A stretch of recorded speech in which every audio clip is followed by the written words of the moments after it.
council ever. Best council ever. In the last couple weeks, most responsive council ever. Last couple weeks, I've spoken to Janice Elliott, Rudy Zanega, Ricky Felix, and Bill Velto. I sent you a letter or an email, but Debbie, I reached out to you. You didn't respond, but so I think this is the best responsive council I've ever seen. And I'd like to keep it that way, and I'd like to thank you guys for getting the work done on the employee contract. It's been 11 years since raises. They deserve it. I'm not talking about the negotiations. I'm talking about deserved employees getting their raise and their cost of living. Far too long, far too many failed attempts, in my opinion, and this council got it done, and that is great. Second thing I'd like to talk about is San Antonio Hospital. Right now, there's a clause in this contract that says the city council doesn't have to approve zoning, and I heard that might be a way out of this. It sounds ridiculous to me as far as a legal standpoint. This sale of this property was without notice. It was without any public vote. Those are two violations right there. But this sale is for the express use of a parking lot. That's what you two are negotiating. You can't expect to put a clause in there that keeps you from any liability should you refuse to zone it for the intended use of this contract. That's ridiculous. That's what puts lawyers' kids through college. And if you, right now, you're looking at the return of a down payment for a hospital deal that should have never gone through. This is our land. Quit giving it away. That's what the old council did. Fix this, new council. You're great at fixing everything. Fix this, please. You got a lot less liability negotiating over a $70-some thousand down payment than you do over not giving them the zoning they need. This hospital should have been done on a use, as they should have showed a need for this. They haven't done any tiered parking. They haven't shown any other plans. It's a land grab, plain and simple. Cable Airport. Let's talk about Cable Airport. All we asked to see was a permit. The FAA is not in the business of inspecting buildings and general construction. The FAA does not do anything in regards to that unless it involves flight safety. That's what the FSDO and San Bernardino said. All they needed to do was get permits. They've demolished buildings without permits. They are grading. They are excavating, digging trenches without permits. Part of hooking up to utilities that they claim they need is making sure the trenching and the pipe is laid properly.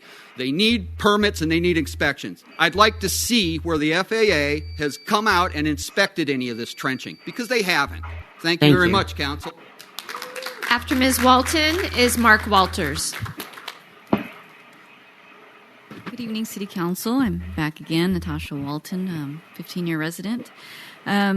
Just a little interesting thought just occurred to me, actually, from what Markman said earlier this evening. It was probably an interesting note. He had mentioned that you don't have to vote for the zoning, right?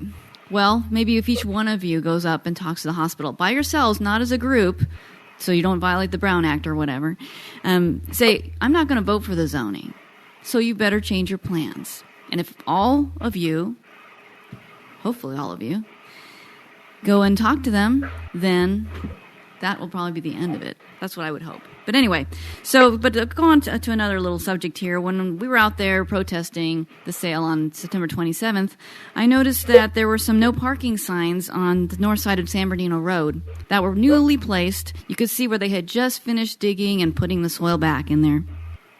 Since I've been living here for over 15 years, those parking spaces have been available.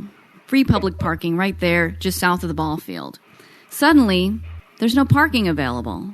Why? Nothing new has changed.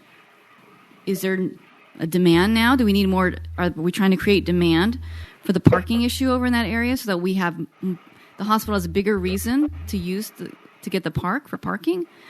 Or is it that the hospital no longer needs any extra parking? Which, in that case, that's great, and you guys can talk to them and say, that's great, we can just get rid of this whole sale altogether. So I'm hoping that the latter idea is true and that they don't need parking anymore. Isn't that great? So, and also another note that, Markman brought to our attention, So now I can say all the great things about what he's done. He wrote to the council, to the city, or to the courts, that there was a mistake in the Proposition 68 grant about saying that there is going to be an election in March 2020 for the sale of the park. And he was saying that, no, that is a mistake. Well, I mean, it's too bad that was a mistake. But I'm just wondering is the staff going to be informing the state about that mistake in the application so that we don't lose that $8.4 million possibly that we could have possibly gotten because of fraud. So if you can clarify that, and you know what the best thing would be? Is if you can tell them, we're not selling the park. That's why we're making that change.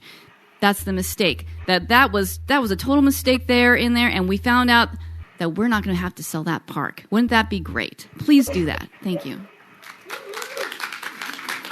Next is Mark Walters. Good evening, folks. Before I begin, as a retired police officer, I do want to express my appreciation to everyone, including Rosemary, for setting up this contract for our police officers. It's not the best, but it's something, and I'm going to get off subject before you turn me off. The reason I'm here is 6 weeks ago, I noticed a massive water leak, which my neighbor, who's a public works director for a local agency, estimates to be approximately between 300 and 500 gallons per minute. This was 6 weeks ago at the southwest corner of Deerhaven and Fernbrook. I called Public Works because water is very valuable, and they said, we'll get right on it. Well, nothing happened. A week later, I called Public Works. We'll get right on it. 2 days later, I called again. I says, have you gotten on it? What are you talking about? I said, I'm waiting here. So Public Works came out there, the water department. They popped the lid, and they also estimate us between 300 and 500 gallons. Well, great people. They sent their crew out and found out this water leak is coming from somewhere north of 18th, and it's flowing down 16th, and it's crossing over Campus Avenue down into the southeast quadrant of the city. They said, basically, we got it handled. Please don't worry about it. Well, the next week it was still flowing, to the point where my neighbors are getting a little annoyed because this water rushing is keeping them awake at night. I called Public Works again, and I said, just for curiosity for my neighborhood, what was it and why is it still leaking? Because water is very valuable. Their answer was, don't worry about it. Well, I called a city council person, and I said, they told me not to worry about it. They said, well, then don't worry about it. Well, 6 weeks later, it's still flowing. I don't know what to do. It could be a sale of water. If it was a transfer of water, I'd be happy. But it's a lot of water at 300 to 500 gallons per minute. I'm quite concerned as why our water is being depleted out of our city.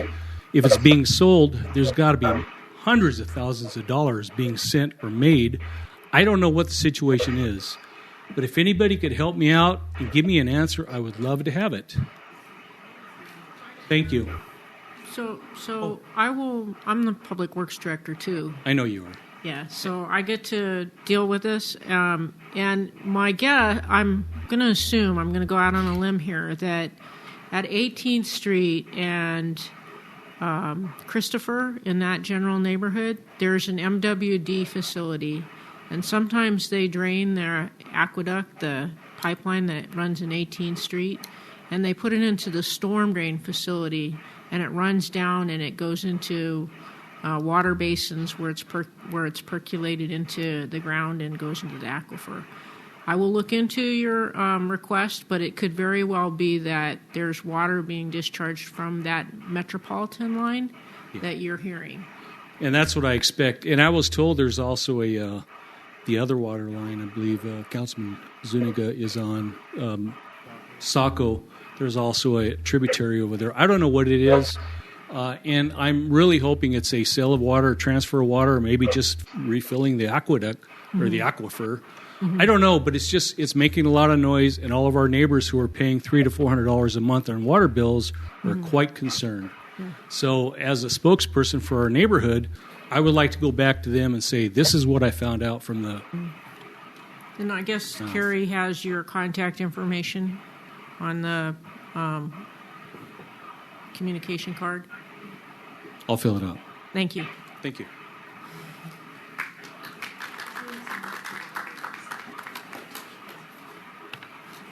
Any other speakers, Carrie? No, that was the final card. All right. So we will move on to City Manager. Yes, I just have a couple items. I wanted to mention to the public that we have an open government workshop coming up on community development block grant programs being put on by our development services group. They're going to talk about two programs specifically: the emergency repair program and the commercial rehabilitation program. So that workshop will be held on October 23rd at 6:30 p.m. in our Carnegie building. That's located at 123 D Street.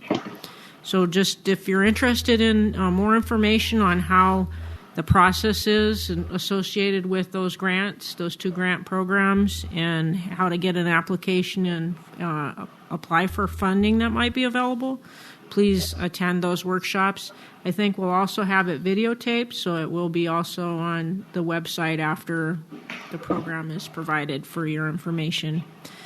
I wanted to, again, thank the union groups that have I've been working with over the last several months to develop the agreements that were approved tonight, specifically in the Upland Employees Association, April Flores, Colleen Sellers, Rami Assad, and Lisa Trouble. With regard to the mid-management unit, Robert Herbster, Bob Critchfield, Graham Hendrickson, and Mary LaPlante. And with the Police Management Association, Maurice Duran and Anthony Kabayan. It was a lot of work, but it was a very collaborative process between the various groups, and I appreciate being able to bring something back to the council that they could accept. I also wanted to mention to the public that we're in the process of developing a community survey that's going to be daylighted to the public. It's a structured survey program. I just want to make sure that the public knows that we're going to be surveying through email, telephone, mailings, and not to think that that's a solicitor, but we really want to have your input. So please, if somebody calls and they represent themselves as the City of Upland, maybe the consultant True North doing a survey for the City of Upland, please participate in that. We want your input and your feedback. And we hope that in November, December timeframe, we'll have results from that survey. It'll help us understand what the community priorities are, and help us better inform our path forward. So, again, lots of people get lots of phone calls every day, and they don't necessarily listen to them. They hang up. Please listen for the survey, and if it's Upland, please participate. Again, thank you very much. Thank you, Rosemary. Appreciate it.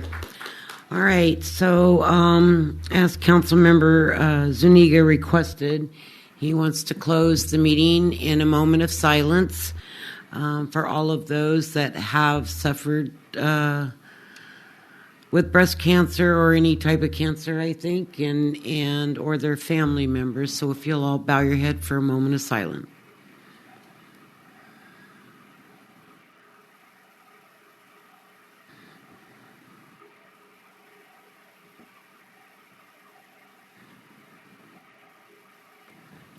Council Zuniga, that's a great honor, so thank you. Our next meeting will be Monday, October the 28th, 2019. Everyone, please drive home safely.